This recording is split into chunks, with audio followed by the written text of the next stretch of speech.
Welcome to Paradigm Playbook, the podcast on the business of sports. With 50 plus years of experience, Steve Cook shares insights weekly, featuring top playmakers shaping the industry.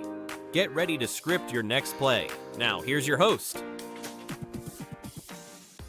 Hello and welcome to Paradigm Playbook. I'm your host, Steve Cook, alongside my good friend, Andy Broido. And today, what I want to talk about, and Andy's kindly come on board here to help me out with this, is the idea of expansion. Maybe it's from sport to sport or from sport to education. There's a lot of different ways to expand. Andy's been teaching me a little bit, and we'll talk a lot about gyms that expand into swimming schools and swim schools that add gym and a lot of things. But before we go into that, Andy and I have met 3 years ago, I forget when we met, but we've been working together with Third Level Consulting, helping people in the expansion process. And so, Andy, if you'll take a couple minutes and tell everybody a little bit about your background. Sure. Thanks, Steve, and thanks for having me on. I have been in swimming all my life. I started at summer camp in Vermont, and I was 12 years old, and they asked me if I wanted to learn how to teach swimming. So I learned how to teach swimming. I grew up in Connecticut, and just like people doing all the other sports when I was in high school, I wasn't quite the top.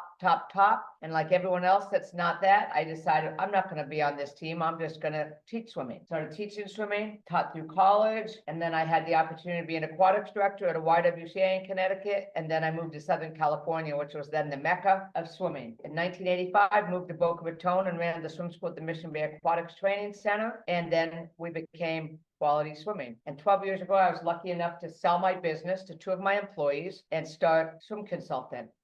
During the time of Swim Consultant, I always worked with Third Level. And so 2 years ago, we were able to merge with Third Level. They actually purchased our business. That was the best decision ever because I got to work with other clients, other consultants like Steve, and we've all grown in what we've done. So this is just a thrill for all of us. When Andy says she's involved in swimming, she's involved. She's been very involved in, and at Third Level, she's working with swim schools throughout the country. And where we cross paths is I was working in the gym space, helping gyms grow their business. Andy was working with the swim schools. And now, Andy, we're seeing some entrepreneurs that are launching both simultaneously, so swim and gym together. Those that were on with me or listened earlier in the week when we did our 2-minute drill, I talked about a book called Your Next 5 Moves. It's a book by Patrick Bet-David, and he talks about the strategy behind expansion. A couple weeks before that, I outlined a book called Business Model Generation, where they talk about all the different components of an entrepreneurial business, everything from the customer system, the delivery of the product or service, the product or service itself, the value proposition, key assets, your key people, all those things. And the thing that I came up with is when you're switching or expanding from one business to another, it helps if there's a crossover. If you have a similarity in customer base or facility or programming, or even staying within the child activity center. What's an easy transition for business to business? The easiest transition, and the one that we've done the most, which we did even before I met Steve, was when a gym wants to add swimming. And I think that the swimming model definitely is the most lucrative in the least amount of space. You can also realize that an established gym has lots of shared areas. They've got restrooms, they've got offices, they've got retail space, they have party rooms, they have concessions. You can build the pool and the pump room as opposed to starting a whole new business where you have to do it all. Approximately how much would they need in square feet to expand, and what would they do with that square footage? So that's a great point, Steve. And so what we used to say all the time is you could build a 20 by 40 foot pool. And then if you include the deck area and square feet for the pump room, the total space is 2,000 square feet. And so we say you could do it on 2,000. A number of people now have started doing above ground pools and doing even smaller than 20 by 40. I like to say the 20 by 40, but you can do smaller. That brings up another question. Is it possible to do this in leased space? Years ago, we used to have a problem getting people to do that, but it's more and more common, and more people are doing that today. Wow. Have you seen it go in the other direction where a swim school has built their business and they're successful? You know, maybe they add daycare or a gym space or recreation or something like that. Well, I think that the preschool gym setting is the way to go. And a number of people have added the Sweet Peas program or a preschool gym program. And so I'm understanding, and you need to give me this information, Steve, that can be done in like a tight 2,000 square feet, where a full gym, 5, 8, 10,000 square feet. So clearly the whole preschool program is where we're all making the money, and it takes the least amount of space. The big gyms that have gone 15,000 square feet have a combination. They've already expanded from strictly competitive gymnastics to rec gym to preschool gym to ninja gym to parkour. All these other activities are going in. Let's dig into this a little bit differently. Aside from the space, what are some things to look out for? Is it given that if you're running a swim school, your staff can convert to gym, or is that not a given? I would say that your support staff can convert to a gym. And so our structure is very similar. Lots of our swim schools that then have gyms, we end up with the same positions, the deck leader, the floor leader, a lot of the same positions, so that we keep them consistent in the whole program. And generally, what I found is most people that start swim schools know something about swimming, but not necessarily. A lot of people have started because there's nothing in their area. And most people that run gyms know how to run businesses, and they'll hire somebody to be the lead in the swim school. Personally, I love when a gym adds swimming because they're already a mature business. We don't have to teach them, you have to get a CRM, you have to get a payroll company.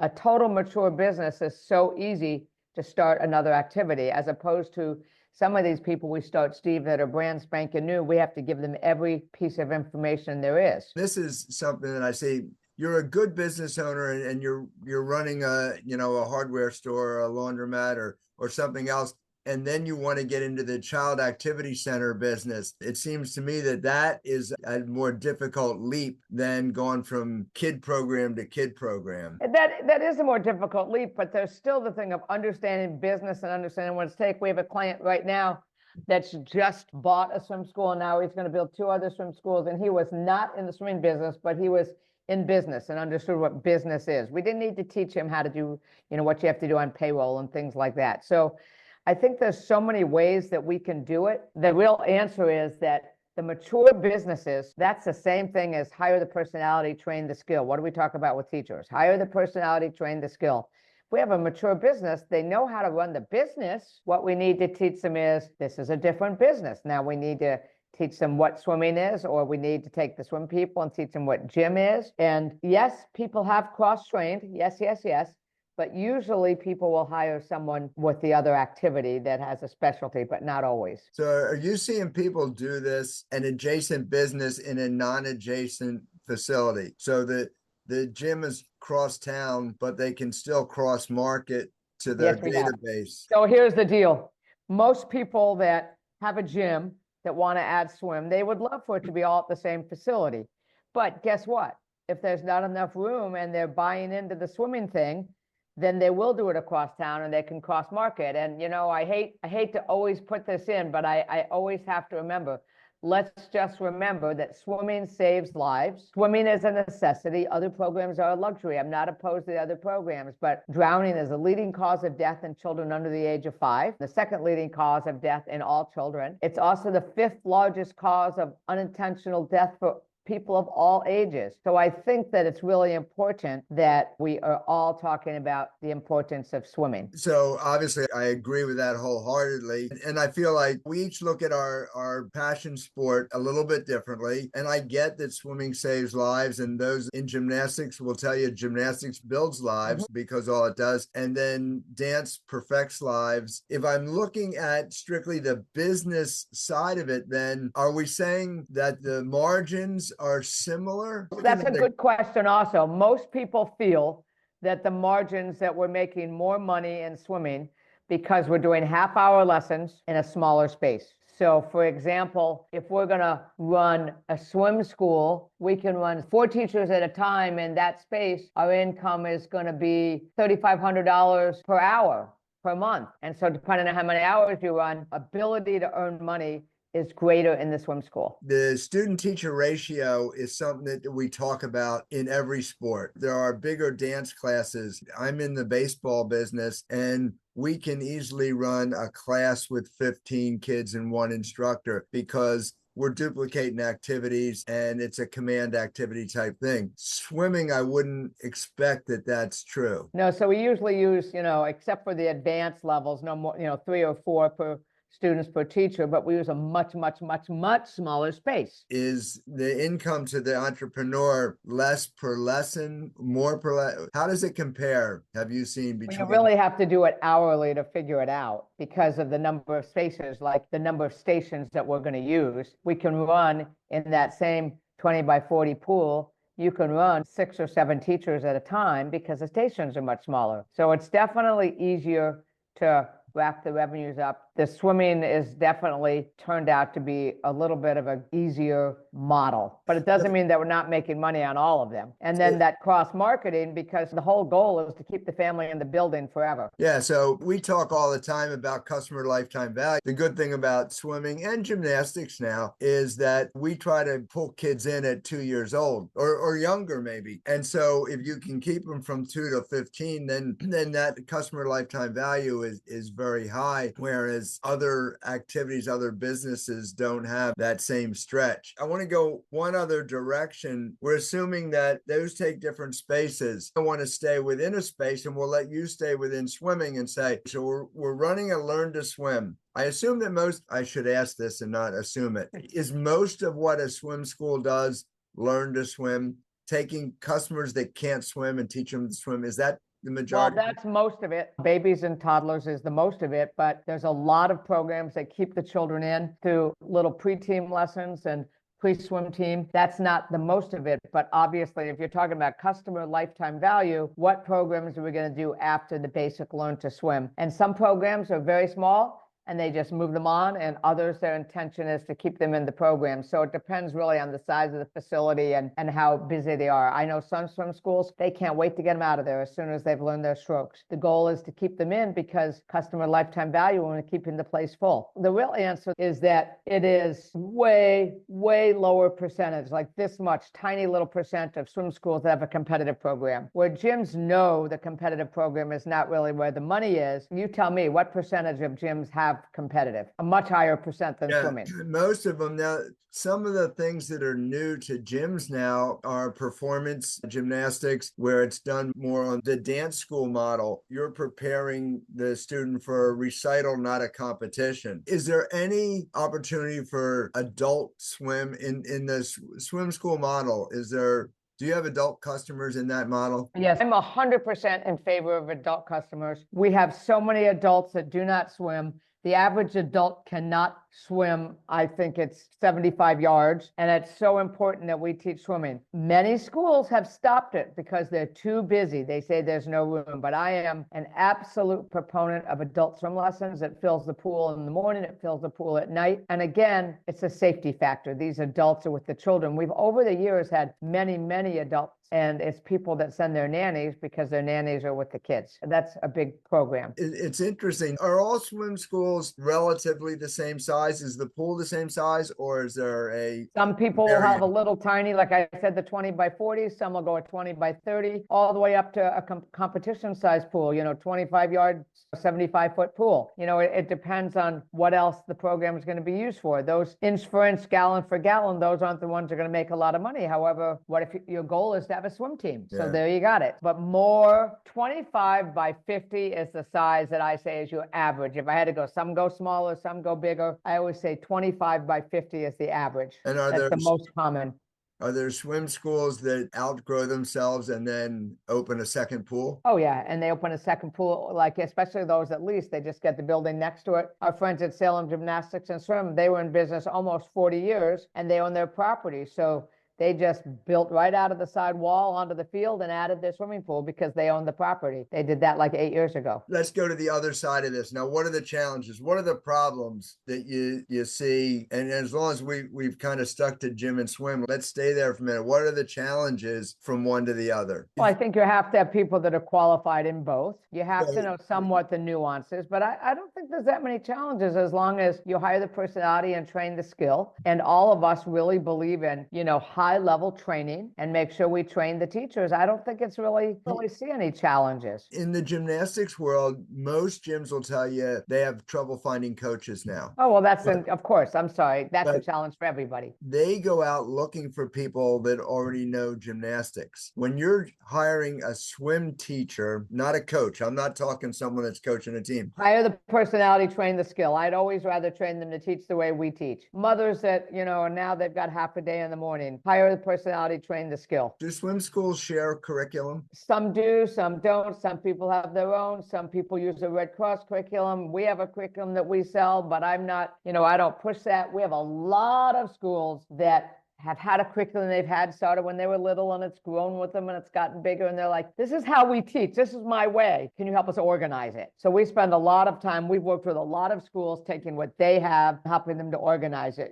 We have a school that had a gym for many, many, many years, built a new facility. It had a pool. Swimming bought our curriculum. That was 7 years ago, and still doesn't have a curriculum. And now they want us to help put all their stuff together because it's always been this way, but it's not anywhere specific. Maybe I'm taking this too far, but so I have a baseball facility. I have a 30,000 square foot building. And if I want to dedicate 4,000 square feet and put a swimming pool in there, and I don't know how to teach, I can still get a curriculum and start. Of course. Yeah. In Pennsylvania, I think you better be thinking about that. I don't want to don't let my baseball coaches hear that. They don't want to hear Why? that. Because it'll take a few thousand feet away. I think more people think land program to land program before they think land to water. And this was my thinking. If I'm running baseball, it seemed logical that I could do basketball. It seemed logical I can do volleyball. I just need the space. The equipment's a little different, the space allocation. We can go from sport to sport in the same space. With swimming, you can't. You need to develop dedicated space. Yes. But what you're saying is the dedicated space isn't anywhere near as big as what I need to have one volleyball court. 100%. Yeah, exactly okay. that. And so that's the other thing is that 2,500 square feet, if it's making the kind of money that we're talking about, that's way more than a volleyball program. Yeah. And you're saving lives. Yeah, and it's a different age bracket as well. Swimming starts younger than. Yeah, swimming generally starts at 6 months. That is wild. One more challenge. If you're in the same building,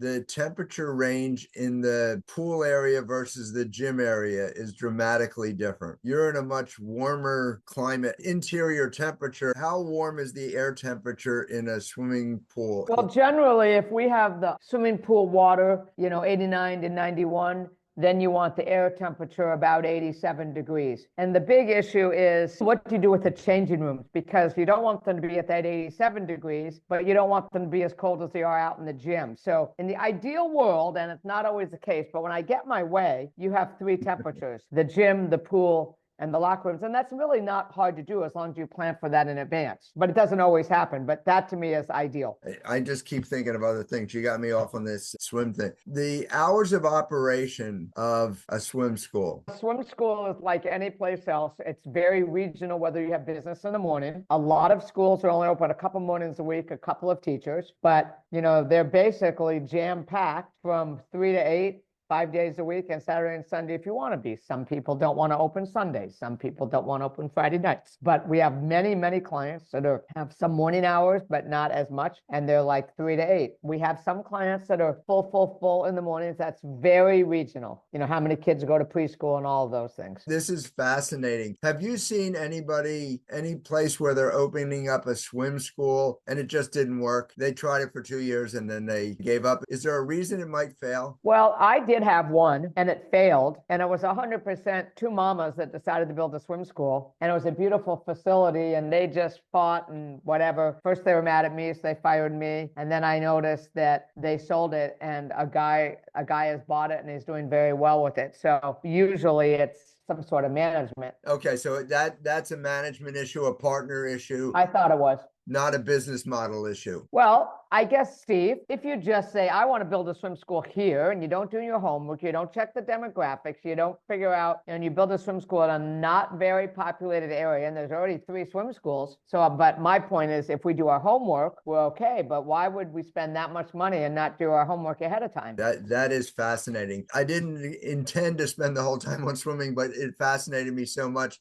that I'm glad we did. But I think initially the topic, and maybe we'll have to dig into it another time, but there's many sports, swimming aside, that fit together with kids, and you can move kids. One sport is more popular amongst 2 and 3-year-olds, and then they go to 4 or 5-year-olds, and then they add gymnastics. And there's ways of running a child activity center with multiple activities, multiple sports. The last thing, what about going outside of the sports world, a sport business and a tutoring business? Or Well, that's very interesting you say that, because we have a client right now that is not doing as well as they should. They've got this great big space that they're using like as a staff room that's huge, and it has an outside door. I said, what are we going to put in here? We could have a tutor, we could have, a language teacher, something that doesn't, take a whole space. And why not? I think that as long as, if there's an outside door, they can come and go as they want. If there's not an outside door, you have to figure out when they're going to come, but not a lot, but people are renting to tutors and to that kind of thing. Also, I wanted to ask you a question, Steve. One thing that you taught me is that the opposite of a land sport that uses very little space is ninja. And I've learned, having been not a gymnast at all, but learning this in the last 8 or 10 years or so, is that ninja takes way less space than the other gymnastics activities. It's much harder to keep the boys in the program than the girls. So ninja is a good way to keep the boys in the gym. However, the girls are loving ninja too, because not every little girl wants to wear, a little tutu leotard. So yeah, ninja seems to be, a good activity to add in a small space. Especially for the young ones. It's kind of a playground sport, and the kids don't play on the playground as much as we did when we were kids. So I think it's kind of directed play, and now it's become competitive, and you can grow a ninja program.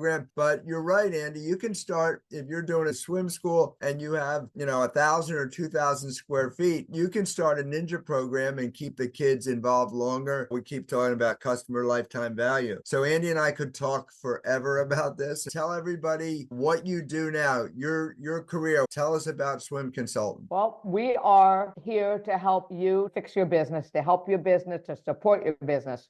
And that's very broad, but we're able to do the curriculum and the business side and make your job easier. It's great because the people at Swim Consultants and at Third Level are people that have been in the business. They've had their own facility, and now they're at that stage, like Andy and I are, where we're giving back and trying to help other people dig into, the next step in their life and what their next five moves are. Andy, thank you very much. Any other words of wisdom to our listening audience before we sign off here? Well, I think the most important thing is, if this scratched your brain a little, reach out to us. We're happy to talk to you about it. I think that this is our passion, and, just feel free to reach out. Andy can put some numbers together and show you, what works. Or if you go into it saying you're going to do a 10,000 square foot pool, she may talk you out of it. Anyway, Andy, thank you so much for joining in. Everyone, join us again next week when we'll bring on another playmaker. Thank you, Andy. You're welcome. Thank you. Thanks for tuning in to Paradigm Playbook.